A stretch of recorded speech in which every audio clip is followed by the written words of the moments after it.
Hi there, Leigh Farnell, and thanks for listening to Leading Your Best Life. Today I want to talk to you about communication, the meaning of your communication, what you think you're saying versus what other people are actually hearing or seeing. Stay tuned. Well, have you ever heard of the principle from Neuro-Linguistic Programming, NLP? It's a presupposition that says this: the meaning of your communication is the response you get.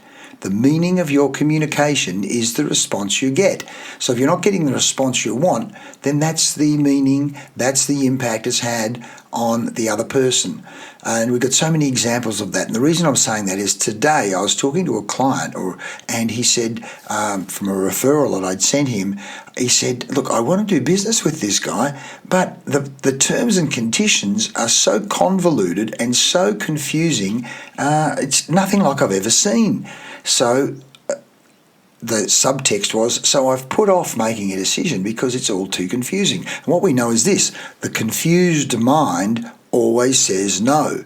So I immediately rang up my colleague and said, mate, this is feedback. Feedback is feed forward.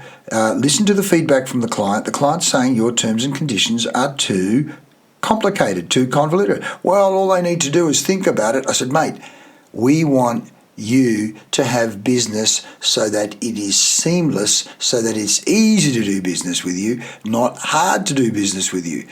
There's a cartoon I put here. It says, my words came out fine.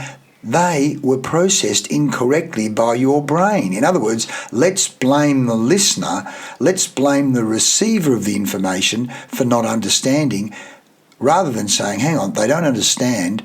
I need to take responsibility for my communication.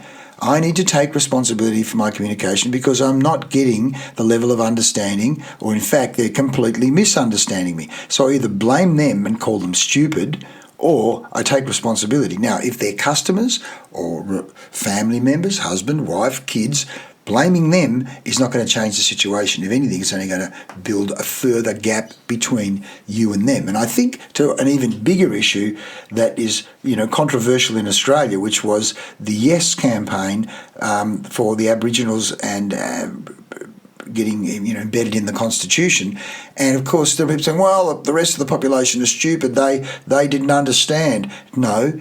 If we take responsibility for the campaign, the way the campaign was prosecuted and the way the communication went over was that the response that was got, the response that was created, the response that was engendered in over 60% of the population was either fear or misinformation or misunderstanding or a whole range of things. So if we take responsibility for the communication was done poorly, not right.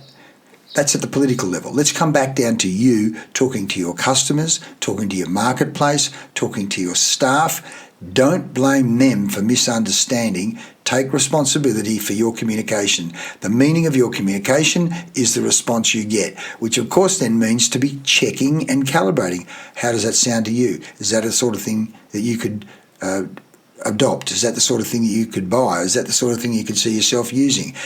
What are some of the issues or problems you see with that? Flush out their objections. NLP calls it calibration. Calibrate. Are they with you? Are they not with you?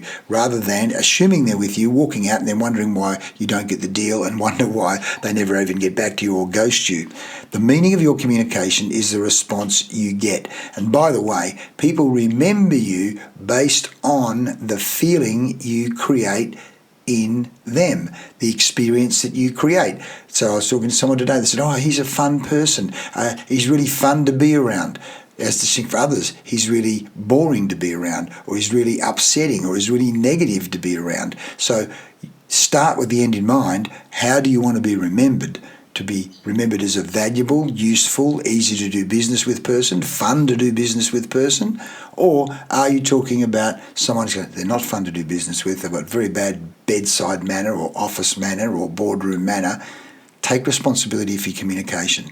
The meaning of your communication is the response you get. Change your communication to change the response. Hope this helps. Want more help with this?